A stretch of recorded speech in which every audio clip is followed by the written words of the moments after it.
Hello বন্ধুরা, আসসালামু আলাইকুম। আমি জ্যাক হাজির হয়েছি প্রতিদিনকার মতো একটি নতুন গল্প নিয়ে।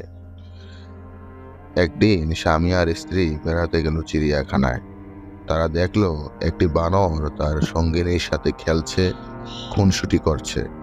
স্ত্রী দৃশ্যটা দেখে মুগ্ধ হয়ে স্বামীকে বলল, কি চমৎকার ভালোবাসার দৃশ্য। এরপর তারা গেল সিংহদের খাঁচার কাছে। দেখলো সিংহ খাঁচার একপাশে চুপচাপ বসে আছে।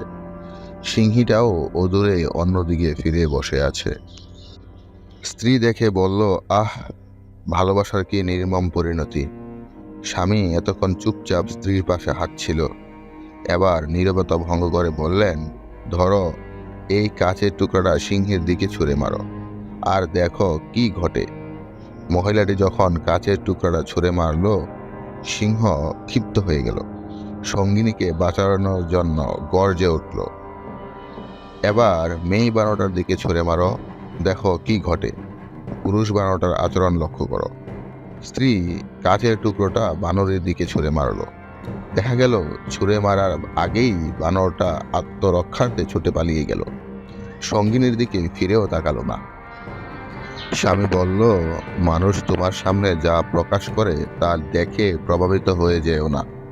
অনেক মানুষ আছে যারা তাদের মানোয়াট লোক দেখানো আবেগ অনুভূতি প্রকাশ করে অন্যকে প্রতারিত করে।